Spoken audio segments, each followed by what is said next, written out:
Are you mentoring others? Are you training any people in terms of impact as a tourist guide? Yes. Thank you. Yeah. Yeah. So, Peter, when I got an opportunity to find myself in tourism, it's a place of opportunities. Yeah. It's a place of opportunities. And one tricky part is those opportunities, someone must hold your hand. It's not easy to penetrate if someone does not show you. Someone has to show you and takes you in the house, and then you find your bed, your other rooms. Where do you want to be? That's one thing I've discovered. So through this job and work, I happened to run a backpacker sometime. When I ran a backpackers, it stopped from being a tour guiding as Lilian, because when you're a tour guide, your job it's like on contract. Yeah. It's a contract job. Yeah. You do a trip, you finish, Contract is over, the client goes, and you keep here. Yeah. But when I did run a backpackers, that means I had to invite some others. I had some staff. And at the backpackers, now I realized you have a team that comparing with how other services are done. Yeah. Then you are at a place, as Lilian being probably the first female tourist guide driver the West could see, they could associate with, like the whole of Kabare, the whole of Rukunjiri, everyone is looking at Lilian. So somewhere there was an image of me from the youth. The young people always wanted to be around me. So I found myself, I was having a lot of young, especially from Kabare University. You know, tourism is big. People want to go and do the work. But they would always call me, Lilian, I have my son. Lilian, I want a job. Lilian, I want to do internship. And yet it was such a small place. Yeah. What did that create?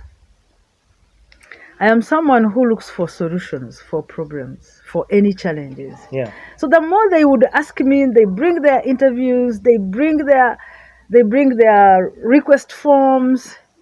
I was like, I cannot have this group where my place is so small. Yeah. So my brain started developing something, started crafting something to do with mentorship and apprenticeship. Yes. Actually, Peter, I can say the mentorship and apprenticeship program, that is way back 2017, I remember. Yes. When I started saying, what do these children want? I am not able to give them a job. I cannot train them. Yeah. I was like, me, I don't train. Yeah. But you, as you are working, Peter, you are a pillar. Yeah. You know? Yeah. People are looking up to you. Yes. They want to be Peter. Yeah. And who is this Peter? So I was like, how do I give them that opportunity to be with Peter? Yeah. How would I do that? Yeah. So my brain, I started crafting something like a mentorship and apprenticeship program.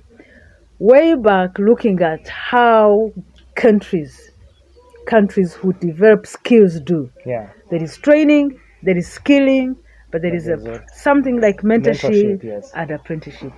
And I can say, probably, I could be someone who brought something like mentorship and apprenticeship. Yeah. Because I wrote it, I talked about it, I shared with people, I wrote concepts. But in that program, I would encourage, I have like people I can mention that I would be the first person to take them to Kigali. Like crossing the border. Yes. I have some people. I have people that I can say, I pulled out and say, you have a potential. Come and we go together. Yes. You sit them in the car, you take them to Queen Elizabeth. You take them to Mugahinga. Yeah. You sit them, believe me, Peter, that a little population in Kabare, they know where Bwindi is. Yeah. You know? Yeah. So I would get these students that have come for internship. Yes. I have a small space, but I have these people with internship. Yes. Sit in the car, let's go. And out of that, I didn't know how much impact it was creating. And just in 1 year, in 2 years, you find them, they are doing well. So I've been doing that. Okay. 2, so in that process, that is when I started asking myself, we go into trainings every time, huge trainings. Usaga has been doing a lot of trainings. Other institutions are doing trainings. You see, Yeah. I want you to understand this properly. So many institutions in Kabara, I remember I listed over 9 institutes who have tourism and training, tourism and tour guiding, tourism and hotel. But when I would go into the field, where are the ladies? They are not there. You know, 2 years, 3 years, 4 years, 5 years, where are the ladies? I would just find, I like 3. Yeah. I can mention Daniela of Wigwam. Yeah. I can mention Grace and myself. That was the period. You go, trainings, but in the field. And Peter, I knew our limitations as girls. Yeah. Having someone in the field to go behind the wheel and do a trip alone with our responsibilities, if you look behind what every woman has, whether you're married, whether you're not married, whether you have a child or not a child, we have responsibilities behind. Yeah. It would not be easy that everyone should go behind the wheel for and 2 weeks, drive. and you're gone for 2 weeks. No, there are so many opportunities that are in tour guiding and tourism than you saying, I want to go behind the wheel. Yes. No. So I said, I have to do something. So that is when I had been thinking through it a lot. I had some girls on me, I had some ladies, but there was this moment where GIZ did give us a grant of unlocking women potential in tourist guiding, right? Yes. So that moment gave me an opportunity for a floor to talk to girls, talk to ladies, and the messages we are sending out, we are reaching out. Besides the training, besides the skilling programs. So to me, that is something that you realize that you have now people that at least have tapped on your little contribution. Yes. I have some people that at least I have mentored, and now I can say I am reducing my time. I'm reducing my time behind the wheel and then bringing other people. Yeah. Right? Yeah. Like now these days, the trips I do, if any trip is above 7 years, I get a driver. But it's not a driver. 7 days. Above 7 days. Above 7 days. Yes. But you see, my intention is I need not to crawl on. I need to bring other people, they learn from you. That's it. Wow. So that is one thing I did. Yeah. And 2, with opportunities that come along us as tour guiding and understanding other things, the concept of the trend. Yeah. The trend of traveling. Yeah. The trend of traveling is no longer people to travel just for travel. People are now traveling for a impact, purpose. Yeah, purposeful travel, impactful travel. Yes. It's no longer one way where I travel to satisfy my curiosity to go and find Africa. Yeah. People who travel are now saying, if I travel, how much can I leave behind? Yeah. With the people I come across. Yes. And then part of it is we are saying, you may not leave your footprints here, but you can do something for the environment. Yeah. We are all crying about the environment. Yes. So this is how we are doing, like tree planting. Okay. And going back through our experiences. Yeah. Our generation, who has, conserving for generations. Yes. So how do we partner with UA? Also to conserve for generations. Outside protected areas. So, this is why we are saying children, each child, if all the children in Uganda could plant one tree, if every child can plant one tree, I think we would have more than 15 million trees. That is as easy as that. And if we can do that once a month for 12 months, that's 15 million trees times 12 months. Wow.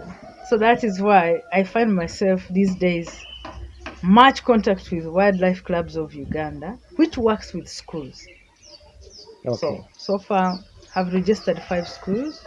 I've encouraged them to register. You have 5 schools, From Rukunjiri, okay, that and have signed up for wildlife clubs of Uganda. wildlife clubs. Because Wow. why? Their strategic plan and their concept and their approach is one thing that children can do with fun and with other Yeah. benefits that come. Yeah. But it is one thing where they understand conservation.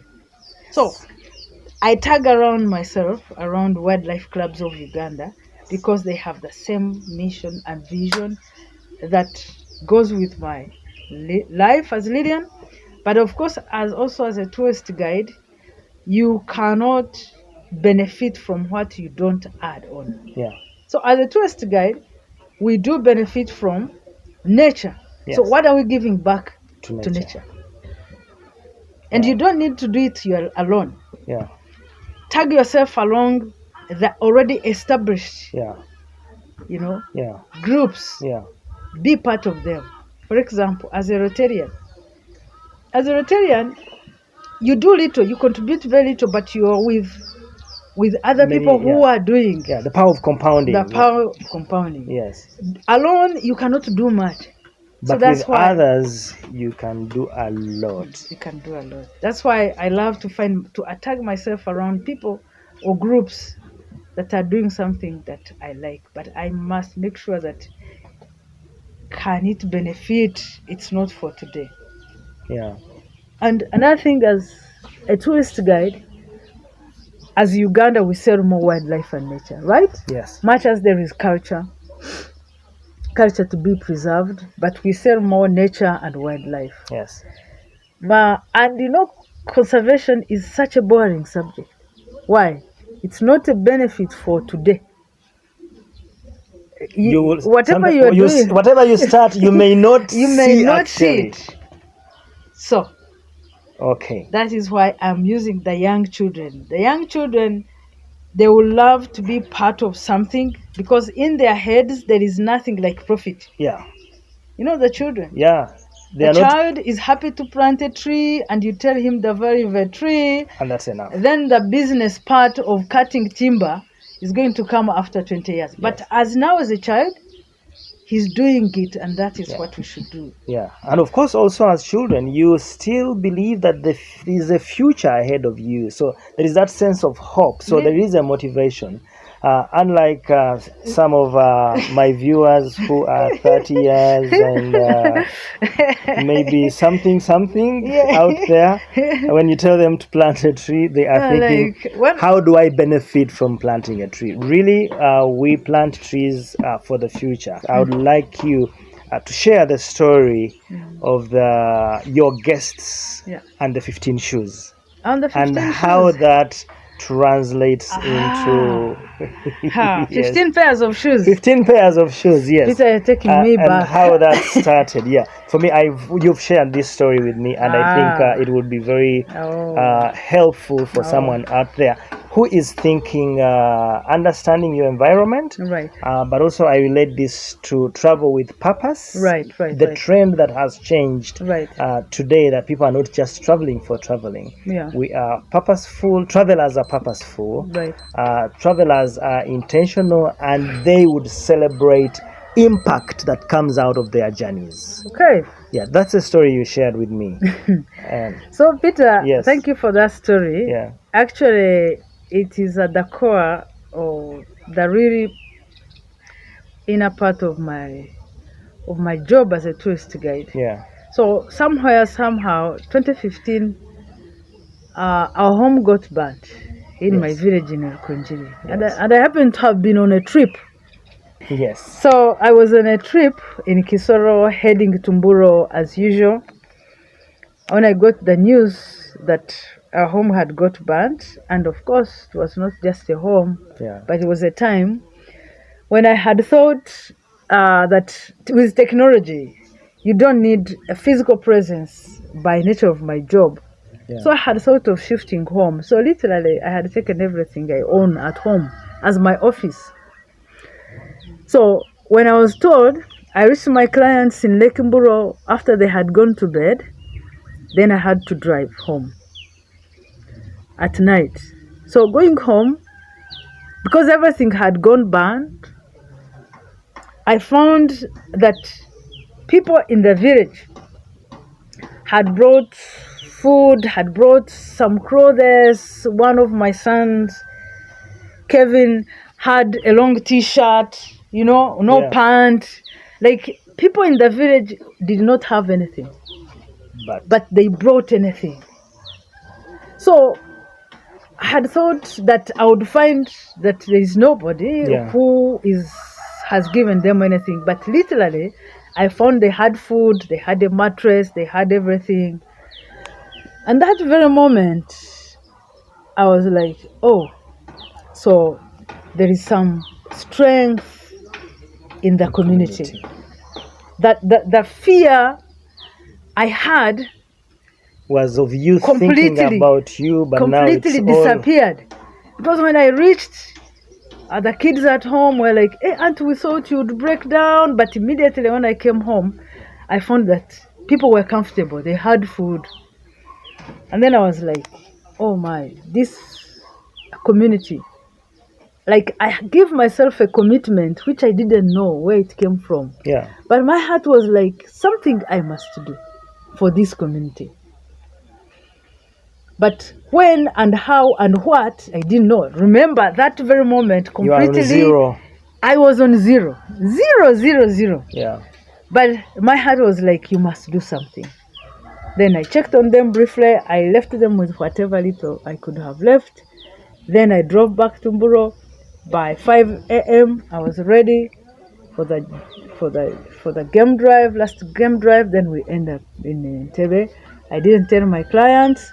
We finished the trip.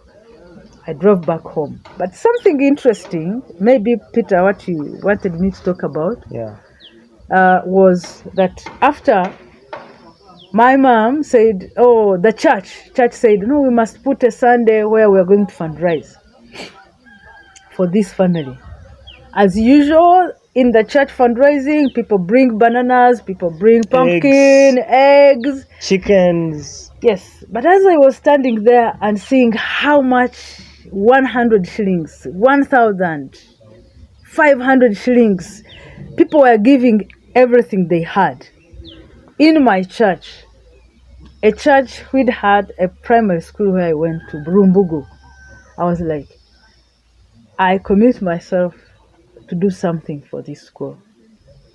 And when I was thinking of the community, I was not looking at the old lady, old man, I was looking at the kids who were there singing and dancing, bringing their 100 shillings. Yeah. I was like, I wish I can get opportunity to be more meaningful and to have a little impact as Lilian in this school.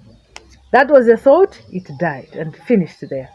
So, months after, I got a trip to Lake Mburo, and this lady, she was teaching in an international school, Rosanna. Yeah. So every minute we were driving, there is nothing that captured her attention like children. So we were driving, you see children, you see she's fidgeting, she's looking for a camera, then you slow down. When you come across children, her attention is back to the children. Yeah. And she was like, Lilian, I'm looking at these children are walking barefoot. Are they not being hurt by the stones? I'm like, Rosanna, no.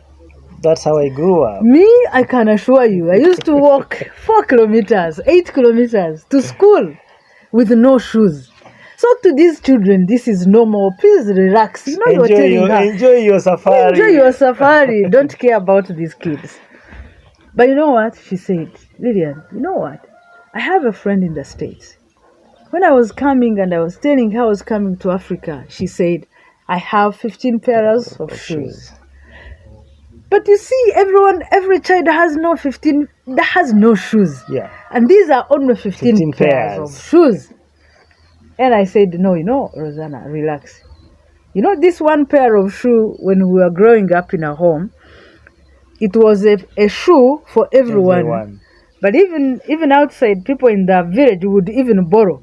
Like, I'm going to church, there is a party. And it's baptism Sunday. It is baptism Sunday, you go and borrow shoes.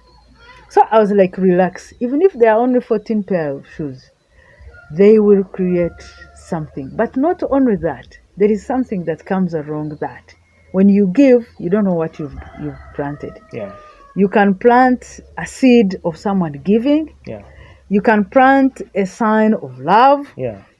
That giving, that gift, it may not leave someone the same. Yeah. So she said, is it okay? I said, it's okay. So, but I said, Rosanna, now these for 15 pairs of shoes. So I want to understand you well. A friend back at home has 15 pairs of shoes. In the US. But Rosanna is anxious and Yes. she's saying there are only 15 pairs and Yes. it's villages upon villages that don't have shoes. Yes. What can the 15 pairs do? And that's you now assuring her that it is not just 15 pairs of shoes. It is many seeds that are being planted. Seeds of love, seeds of hope, seeds of generosity, right? Right. Yeah. Okay. And she says, okay. So if I'm not going to annoy anybody, if I'm not going to feel, how do we distribute them? I was like, don't worry. I have a school back home in my village. Yes. And I would like, if these are 15 pairs of shoes, do you mind if we can take them to that school? So she said, it's fine. She was in Rwanda. She said, Lilian, come and pick me up from Rwanda. We go to your village. So I went, I picked her. We went to my school in my village, Rumbugu. Yes. So when she reached our school with the warmth, about the children and surrounding her, she had not had that interaction. And viewers, I want to tell you that our children, they will not ask you for money. Yeah. They will not say, how are you, Mzungu? Give me money. No. In Rumbugu. In Rumbugu, for them, we are still natural. We are still authentic. Yeah. So they are just looking at her. And she's like, Lilian, this is a school. What do I do? I'm like, 15 pairs of shoes are enough. And now she said, you know what? I have made a commitment. I'm going to do crowdfunding for primary 1, primary 2, and primary 3. Right? So we went to primary. Those were 50, 50, 50. So we did the measurement, we did everything. She went back home. She went to Rwanda. She started crowdfunding. Now, our first dispatch, the story short, was 150 pairs of shoes. Okay. And there was a balance of another money to buy 150 pair of pants, like to the children. Yeah. And books for 150 children. And pencils from 150 children. Wow. And as we went along with that, we were looking at children have no water. She was like, this is a nice roof. Here there is no water harvesting. We can harvest water. Can't we harvest water? I go and do fundraising for a tank water. So she went on and fundraised, and we got a 50,000 water tank for Rumbugu Primary School. And then there was like, no, we need this work to be done very well. We don't want to hoard the money. No one has time to come and see this. Yes. So we looked at the diocese has a water and sanitation project. The Diocese of Kigezi, right? The Diocese of Kigezi. Okay.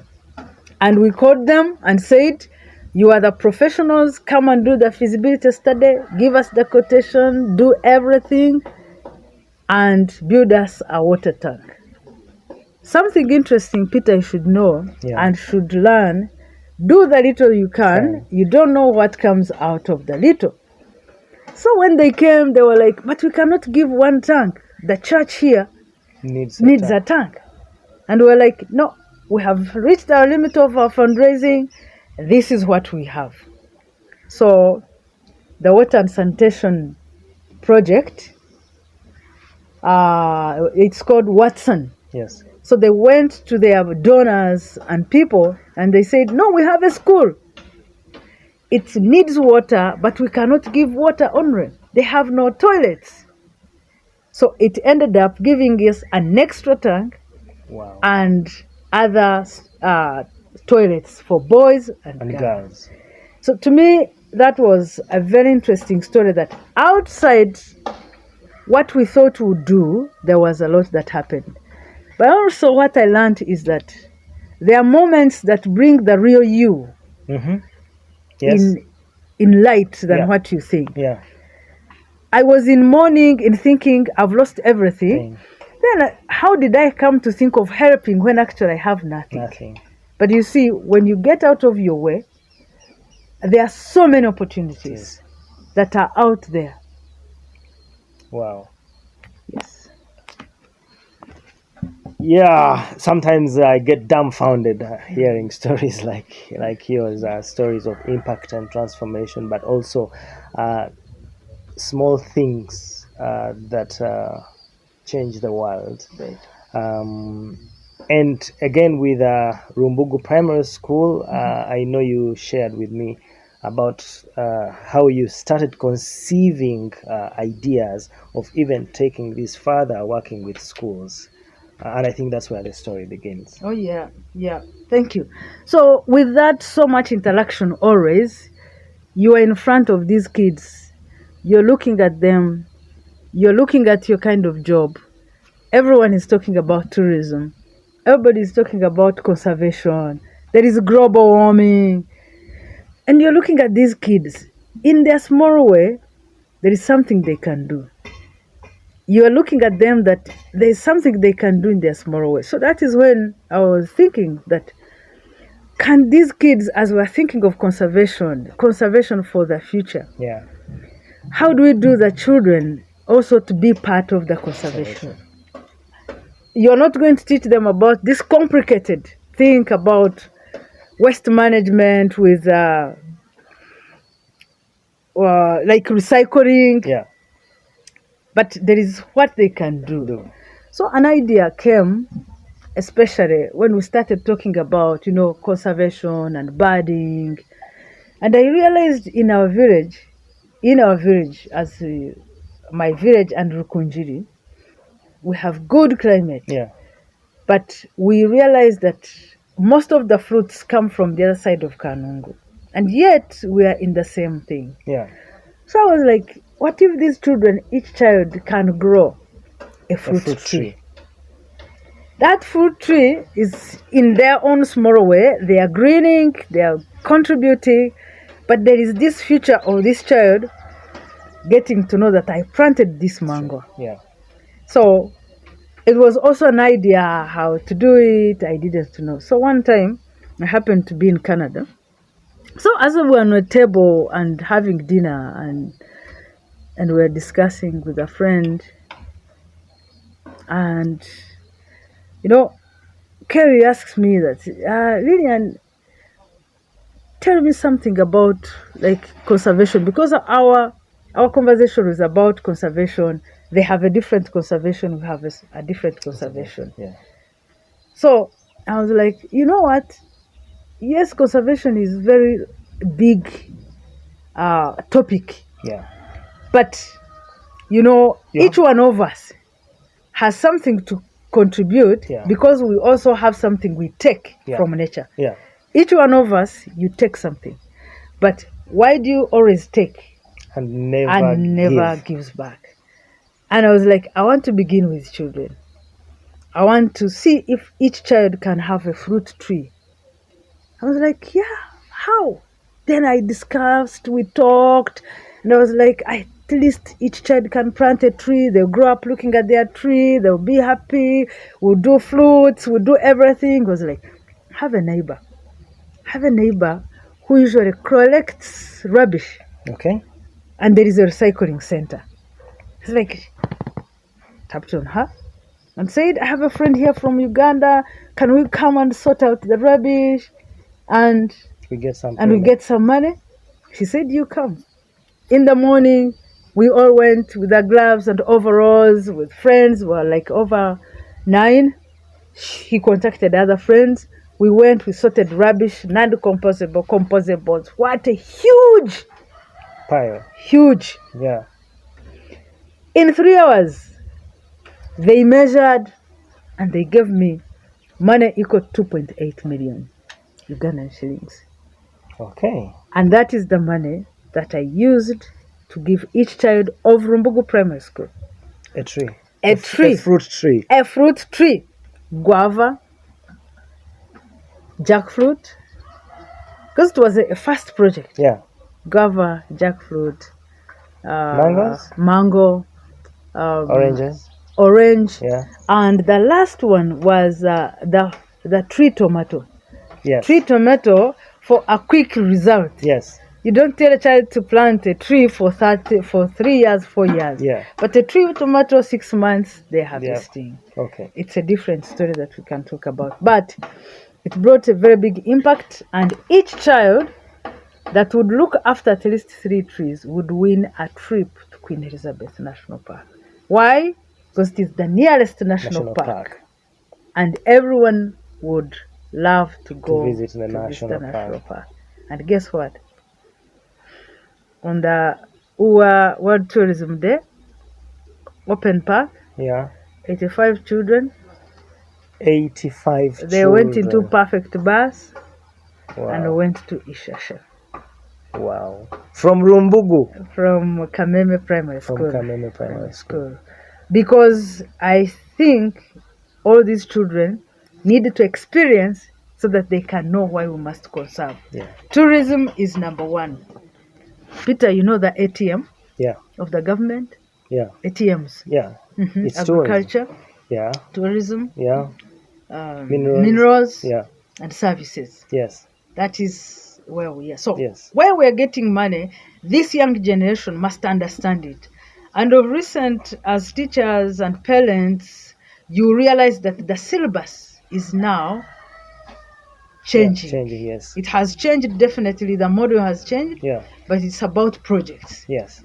It's about project, and the children will not understand the project if they are not practical. Yeah. So if we are talking of tourism and conservation, which line of projects are you giving to the children? I think that's a question that the teachers need to answer. And I'll repeat the words. If the syllabus has changed going into practical education, and Uganda is a predominantly rural society. Right. So for the children in the rural areas of Uganda and teachers, if you are going to transfer knowledge and equip the children to do practical projects, what projects are we giving the children that are pro-conservation? Yep. On my channel and all my social media, which I get a lot of feedback from the people that follow and watch my stories. Many young people are really interested in being a part of the tourism sector.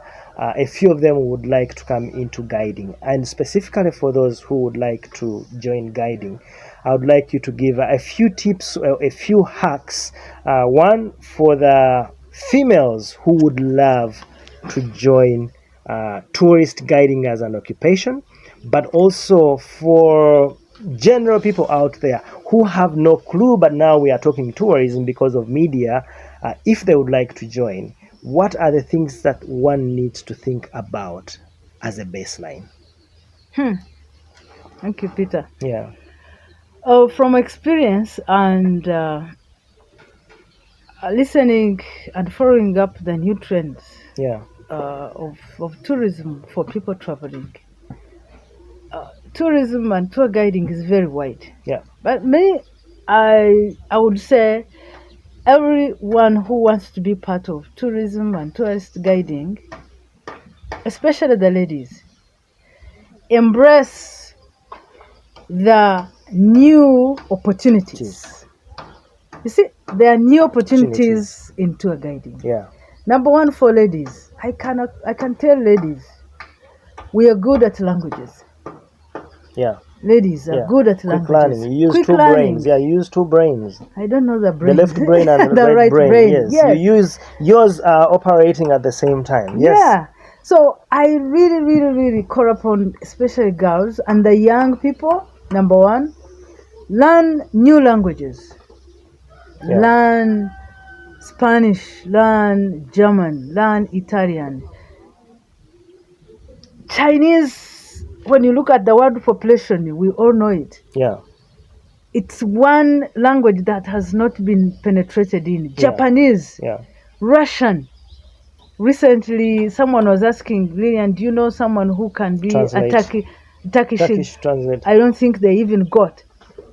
Spanish, Italian. Yeah. Let us explore language.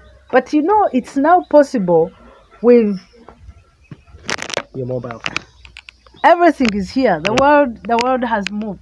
It is the school, it is the market. This one is your everything. destroyer and is your Maker. savior. Yeah, your savior actually, yes.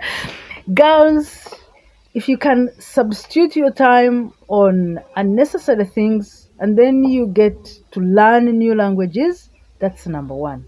Language will never go wrong. That's a very big opportunity. Yeah. Two, they talk about content writing, but of course all of us who would see people putting up good content, some of us had not known that there is AI. So many people were tapping into AI to build content. But still that content, when you read it, you realize you can't feel it. Yeah. It's not authentic. It's not authentic. Yeah. So if you're a lady and you're interested in guiding and in tourism guiding, go into the field. Go into the field. Yeah. Learn about what is offered in all the destinations. Yeah. Create your own content as you feel it.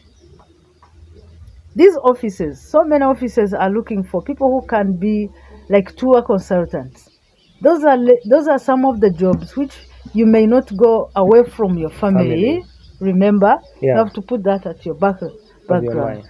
You can still do very well, but have time, invest in yourself. Yeah. That's what I tell ladies. Yeah. Invest in yourself to go and travel, understand the destination, come, and definitely read. Read so that you can know what is happening in the world. Yeah. Then thirdly, I want to encourage the youth, the young, that when you want to benefit like anything, it does not just come over a short time. Yeah.